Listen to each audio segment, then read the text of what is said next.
Hi,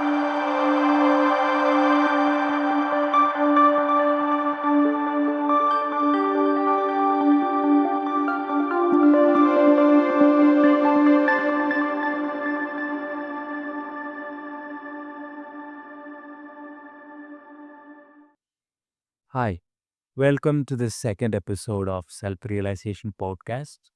My name is Vimal and I am a spiritual facilitator. And today I am going to speak some things about identity, awakening to the soul feelings, walking the path of this journey, and what sort of things one might see, feel, observe in these things. So I hope to bring light into it through my own personal experiences for the last 12 years or so, and I hope I'll be able to articulate it. So, what is an identity? You hear this term a lot, identity or ego, in spiritual circles. So, to me, what it represents is, let's say when we are born, a name is given to us, and our parents, our neighbors, our loved ones call us by that name, and over time we identify with that name. And soon we learn that we are either a male or a female. We also learn we have a fixed place in society or in a family. We might be a son or a daughter, these sort of things. And, you know, also we learn what sort of behaviors are rewarded by our parents and our teachers, and also what sort of behaviors are not accepted and is bound to get punished or scolded. So we quickly learn certain types of behaviorisms to meet or protect our being against the environment. Of course, if the environment is really traumatic in some cases, like for example, the parents are, maybe even they are overprotected of the child, or they ignore the child to some degree, or if the parents themselves are carrying a lot of trauma, then there is very high chance that the child develops those sort of behaviors within themselves, which forms another layer of identity. And it can even go to the extent of multiple personality disorder, or two identities forming in the child who behaves certain way in certain situation, another way in other situations. So we can call all of this identity as the inner child identity. Now, when the child is grown and to a teenager, then powerful flows of hormones flow through the body, which sort of rebels against the previous conditioning and forms another layer of identity. We call it the inner teenage identity. And it develops another sets of behaviors like needing peer acceptance, for example. If I behave this way, I am getting peer acceptance and otherwise not. And it is not okay to behave in this way in certain situations. And, all sort of behaviors. And you can yourself recall many of those behaviors. And what happens is that the soul which comes into the body, mind, emotions, which yearns to express in its fullest passion, fullest, rainbow frequencies, is suddenly pushed to in the box and start expressing through these little filters. And and and hence the soul gets almost, you know pushed out of this vehicle, and then the being starts to behave in a programmed behaviors. And if we really look at the world, we can see a matrix which, you know, placates the pain the identity is carrying and predates uh, upon these programmed behaviors and causes the person to follow fixed sort of routines and behaviors.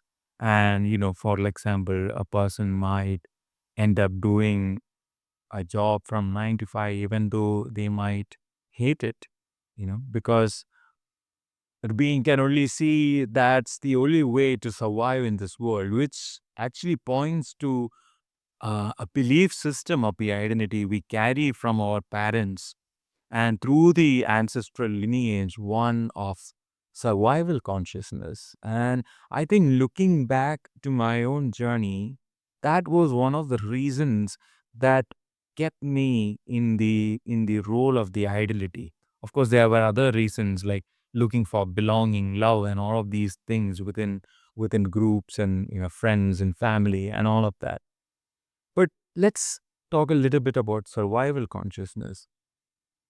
I think we are conditioned to believe from an early year, that in order to try, live, survive in this world, you need to have resources. And in order to have resources, you need to work hard, study hard, and have a degree, go on to have a job and all of those things, even though you may not like it. I think it is different in some cultures, but especially in some of the cultures like the Indian tradition, it is quite prevalent. And what happens is that being develops a belief system to cope up with with the environment.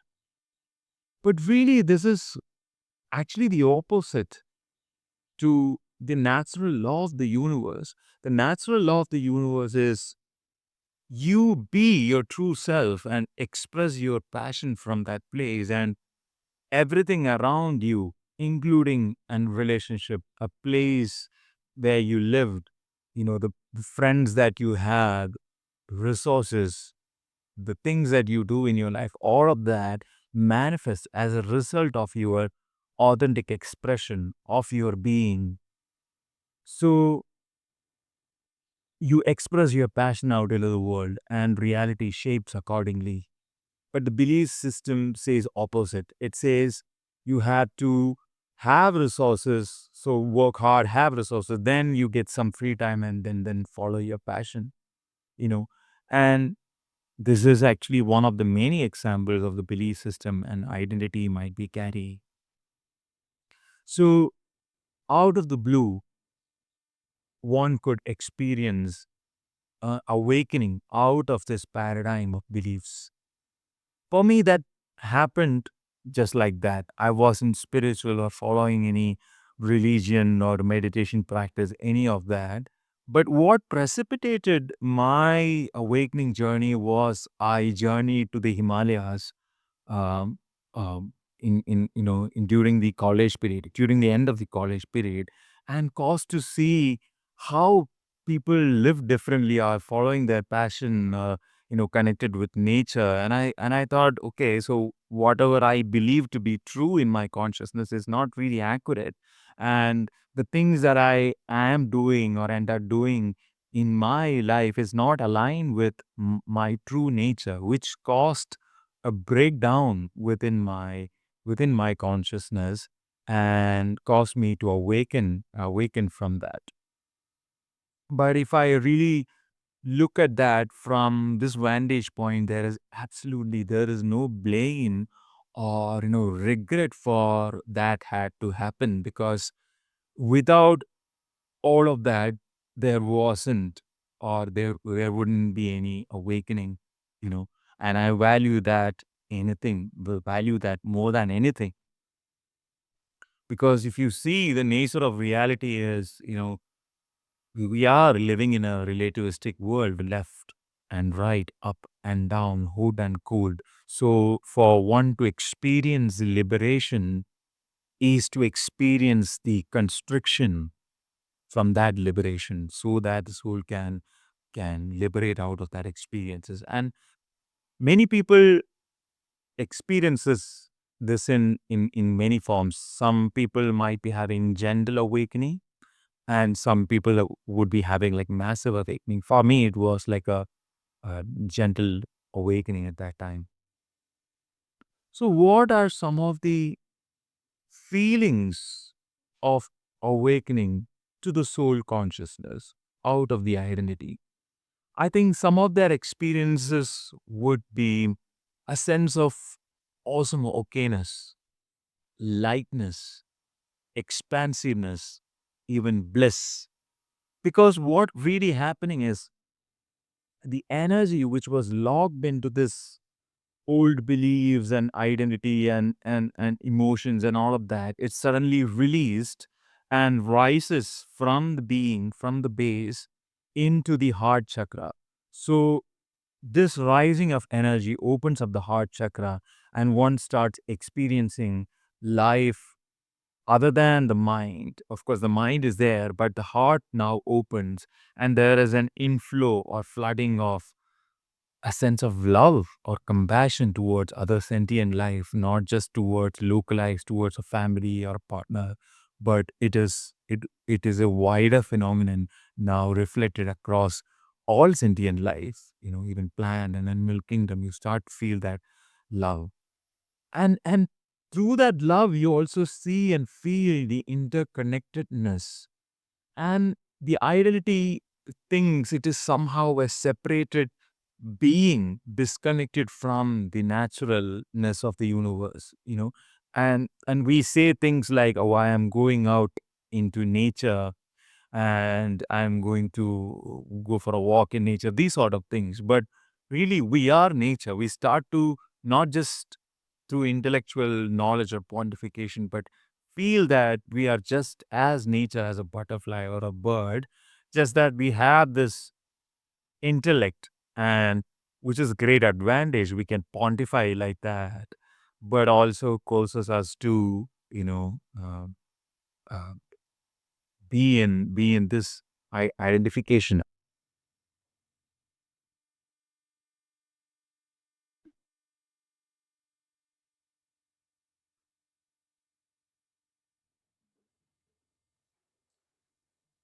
And through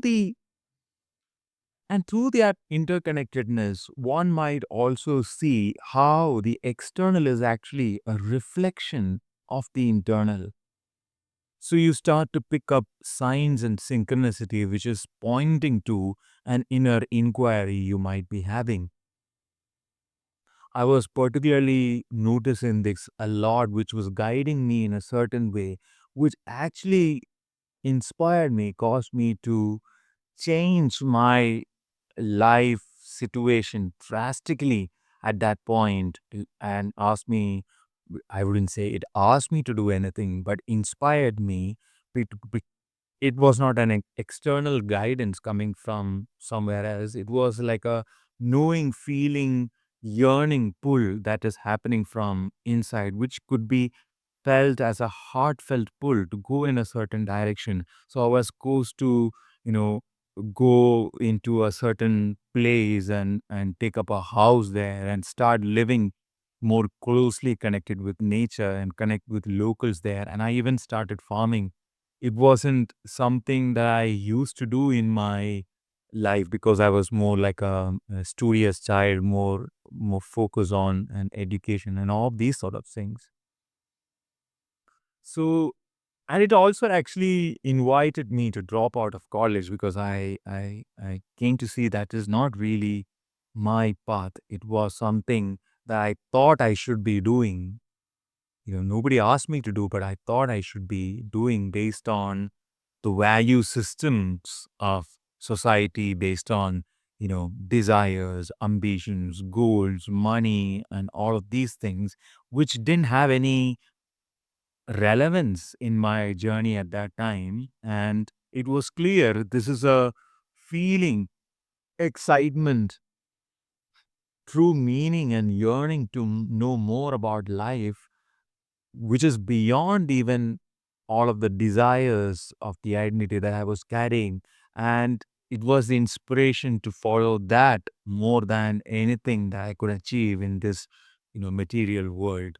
So I think that is a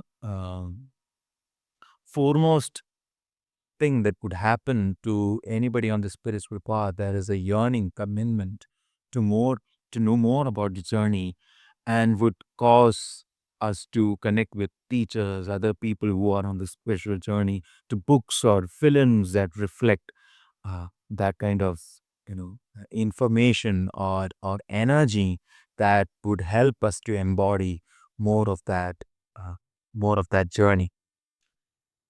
even people who are not really in the spiritual path or in the awakening journey, I've heard from them about uh, the soulful feelings of being in the soul, for example.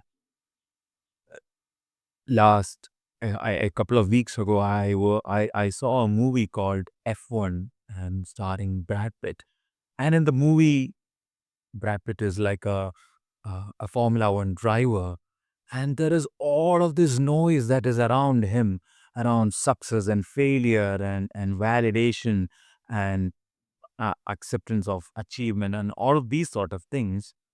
But the being somehow learns at some point during the film that that is not really the reason why is driving the car or says or expressing in that way, because sometimes driving in the car when he's going at certain miles per hour on the road, everything else disappears. There is just the car and him and the road, and there is a feeling of bliss, a feeling of relaxedness, at one ment with everything. Nothing else matters anymore. And I heard this, and I thought to myself, he's talking about being in the soul, and he was also saying, okay, so my yearning is to look for that 1 second of experiences the next time I get into the car, and I might not have it, or I might have it. I am not sure. But the point is this: you don't really need to be driving at 300 miles per hour or paragliding on the sky to really attune into this feeling. This is our very nature. This is our essence. This is our true self. The identity is a false self. It only seems normal because 8 billion people are conforming to that paradigm and living from that way. Of course, the identity has some sort of comfort and security within that, but at what cost?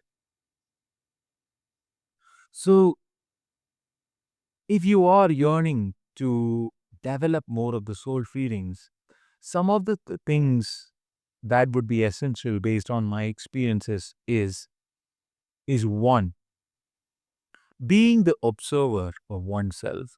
As much as possible, be the observer of oneself to notice the feelings in the body, notice emotions, notice the thoughts, how we are operating in this world, what sort of motivations cause us to act a certain way. These sort of things, just observing this would help us to disentangle ourselves from the programmed behaviors. And this is not easy in the beginning. We would start losing this being the observer. So it is also essential to have a technique to regain the observer. I remember around like 11 years ago, during the start of this journey, I recall I would be riding my bike, and around like 10-15 minutes or so, I'm lost. Suddenly, I regain my observer consciousness up. And now I am here. Where was I? I was in some sort of program, you know. So that was like a shocking revelation that 8 billion people, or most of humanity, is actually living that way, disconnected from the true awareness.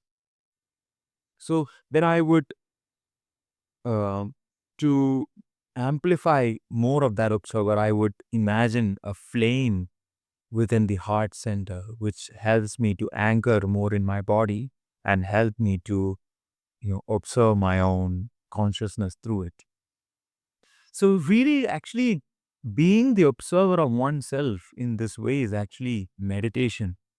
And there is erroneous we view about how meditation is about focusing or concentrating on particular object, these sort of things. But really, meditation is about tuning into this observer awareness in the background, less invested in the, you know, uh, outcomes of this world, but more in the observer consciousness.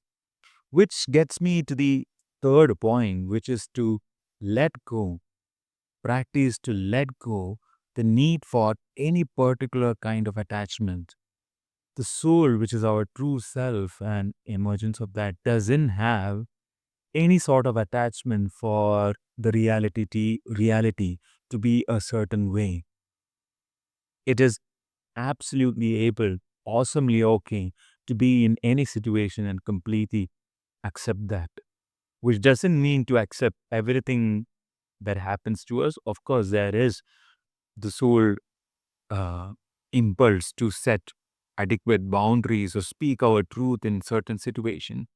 But that is not coming from a place of a lack of self acceptance. It is coming from a place of complete acceptance of the self and also respect for one's own beingness and energy field that help us to set boundaries in our environment to people that really doesn't serve us. If people are mostly in their identity, like say, let's say for example family members, and they project to us a certain kind of behaviors that is expected of us, that we should be doing, then that could be incredibly, you know, debilitating to our consciousness, and hence to form adequate boundaries with those family members to nurture more of this uh, awakening consciousness within us. For example, let's say we plant a seedling, and if we go and plant a seedling in a desert, then it is highly likely going to die off. But if it is planted in a good environment and has adequate sunlight and water and nourishment, then it is likely to grow. So that is also going to be, highly important. Another important point is to surrender any self judgment for the conditioned behaviors and addictions we might have picked up from this behaviors in this world.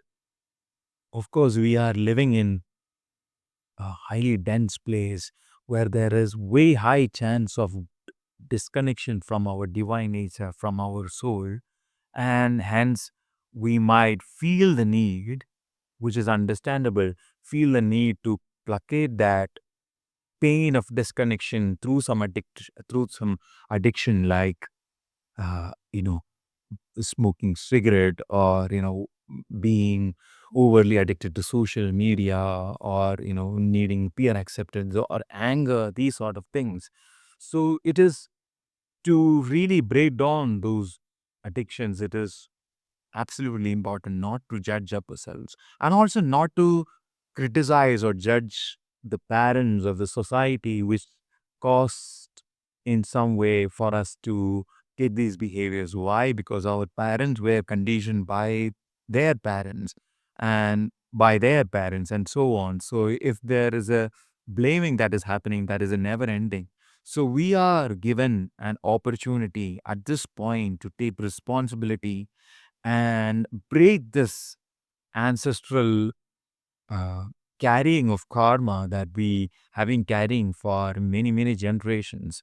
And hence, if we work on our stuff and bring light into it, it is not just bringing light into our consciousness and those around, but it also goes further back to our ancestral lineage to help break down that karma as well. So meditation and some level of body work is going to be paramount. It is absolutely important to develop some sort of meditation technique. It could be just sitting in stillness, it could be just sitting in nature, or some guided meditation, preferably in the mornings and in the evenings before bed, to really attune our consciousness to our soul more and more. It would be, I would say, it is going to be paramount. But At the same time, not to be rigid about it, because it is important to have a discipline around it, because the world is full of distractions around social media, YouTube, this, that, and the other. And our consciousness is not fully anchored within, can just float around these distractions, and hence can be debilitating to our consciousness. So it is important to have some sort of discipline, but not to be rigid. If it is just going to be this fixed time of the day, fixed time of the night for particular time period, and which doesn't allow flexibility or honor the natural flow of the soul that is emerging at that point, it is going to be counterproductive. So it is important to be disciplined at the same time, not be rigid, and to develop some sort of body work, which could be yoga or you know dancing or tai chi or these sort of things. I've been practicing yoga for the last 8 9 years or so, different forms of hatha yoga and soul motion, which helps me to bring consciousness really down into the body, away from the mind, to anchor and embody more into the body, which is going to be paramount as well. And one other thing I would like to mention is the importance of yeah, cold plunging, which something that I took up very recently, just a year or so, which can really bring our consciousness right down into the cellular level, uh, and rejuvenates us, to have that practice. So yeah, these are the things I just wanted to speak. There could be many more points that would be important in the journey. So see how you feel about that and let me know in the comment section, or by personal email or something like that. How do you find your journey? What sort of discipline or practices are in your journey? What sort of things are coming up in your journey? And how do you process and break through from that limitations to the soul consciousness? So, with that in mind, I wanted to uh, do a meditation with all of you. This is going to be a very short guided meditation, which helps us to let go of any tightness in the body, mind, emotions, and attune more into the soul consciousness. So, close your eyes and come back into the present, completely soften,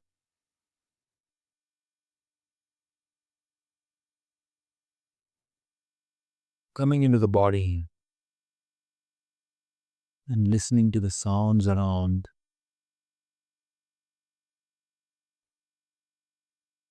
How does the body feel now? What sort of tightness, tension is there? Just noticing it without trying to fix it, change it, simply witnessing it. And if there are thoughts in the mind, observing that as well, just like clouds in the sky drifting in and out, not holding on to one or the other.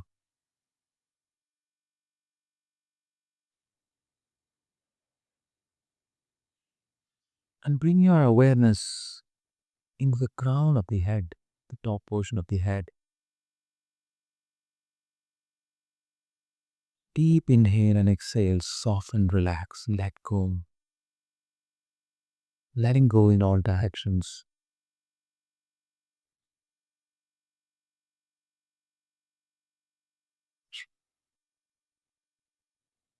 Already you might be feeling sense of lightness and expansiveness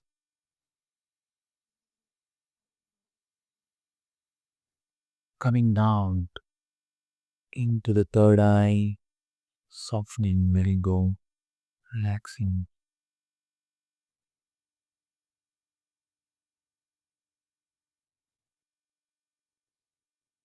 into the back of the head, scanning softly,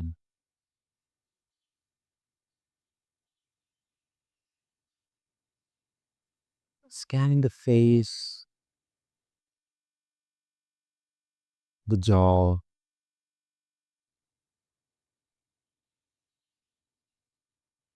down into the throat and the back of the neck,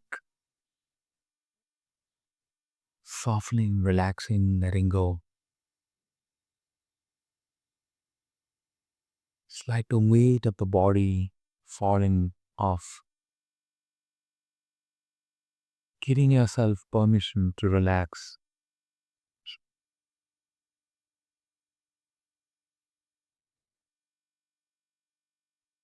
and being enough just as you are in this moment.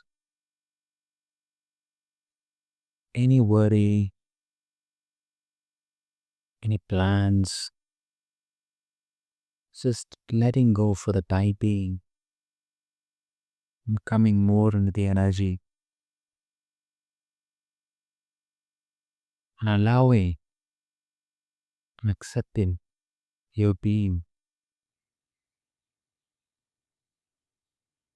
softening the shoulders, letting go,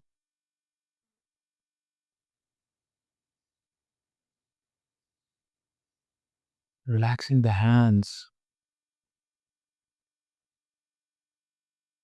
right down into the fingers,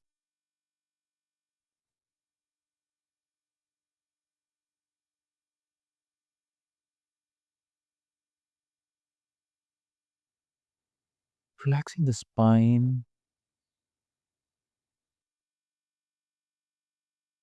right down into the heart,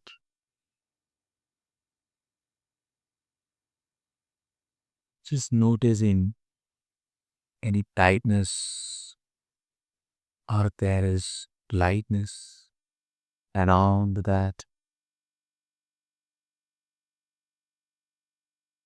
allowing yourself to feel let go.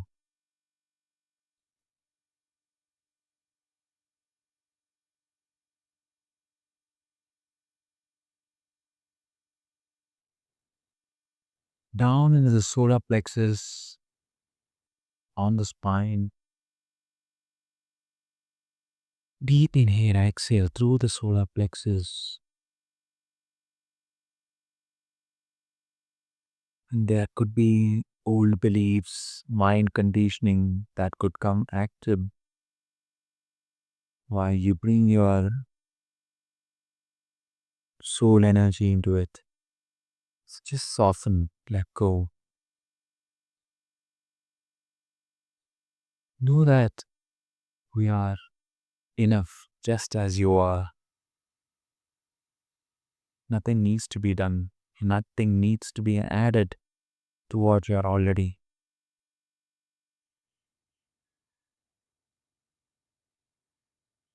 Softening, relaxing, coming down into the belly and the sacrum, the playing of the emotions. And if we are carrying the weight of others' responsibility, then let me say, how does it serve to carry the journey of others? Each has their own unique journey for them to follow. Yes, we can reflect, inspire each other, but not carry the burden.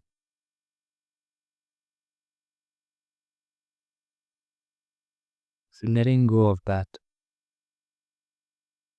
softening, coming into your tallest, your authentic self.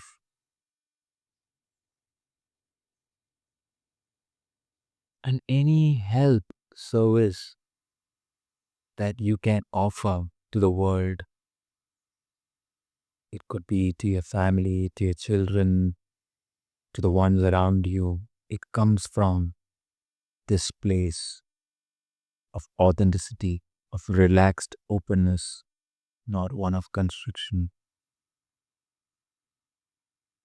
So opening up that and coming right down into the base, the pelvis, soften, relax, let go.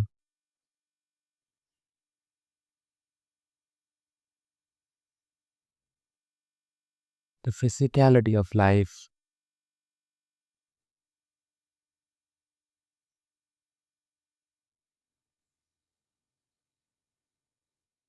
relax the legs, the thighs, to the knees, right down with the feet, soften, let go.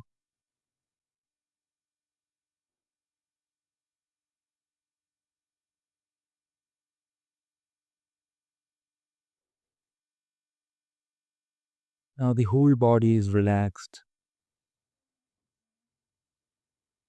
Gently open your eyes whenever you feel ready.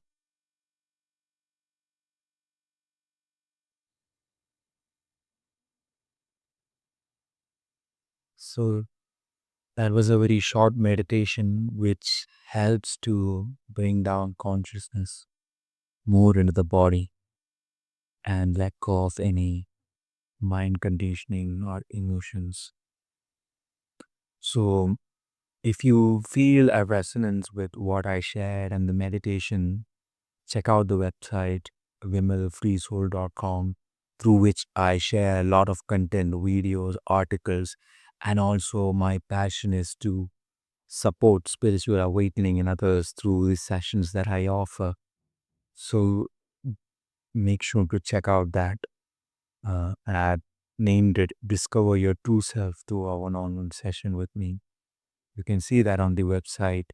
And recently, I had the privilege and honor to be accredited as one of the facilitators with Open Hand, a leading spiritual organization on the planet, supported by ascended masters. So you can check out their website for the listing as well. So I hope you have a incredible time in your journey, opening up more and more soul consciousness and expressing that out into the world as accurately and coherently as possible, and let it inspire others as well. Thank you so much for listening. It was a pleasure making this video.